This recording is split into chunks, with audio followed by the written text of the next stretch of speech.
Depuis l'attentat du 7 octobre, une multitude de roquettes envoyées de la bande de Gaza contre Israël sont arrêtées dans près de 90% des cas, selon les responsables militaires israéliens.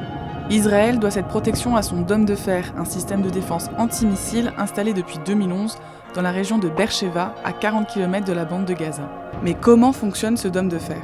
Le système détecte la trajectoire de la roquette ennemie et lance de petits missiles guidés par un radar pour détruire en plein vol des roquettes de courte et moyenne portée, des obus et des mortiers. Ce système fonctionne seulement pour les tirs qui menacent les zones habitées.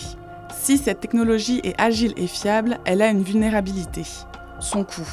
Un missile intercepteur coûte environ 50 000 $, soit 100 fois plus cher qu'un missile du Hamas. Pour supporter ce coût, Israël reçoit l'aide financière des États-Unis. Entre 2011 et 2021, les Américains ont investi 1,6 milliard de dollars dans le dôme de fer. En échange, les États-Unis demandent le partage de technologies et de la production. Le Hamas semble avoir adopté une stratégie d'usure en multipliant les frappes. Or, il ne dispose pas d'un stock de munitions illimité. L'une des grandes préoccupations d'Israël aujourd'hui est l'escalade du conflit et l'implication du Hezbollah.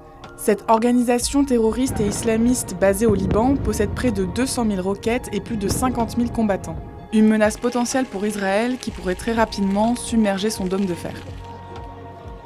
Néanmoins, le 3 novembre dernier, le discours de Hassan Nasrallah, chef du Hezbollah, ne ressemblait pas à une déclaration de guerre.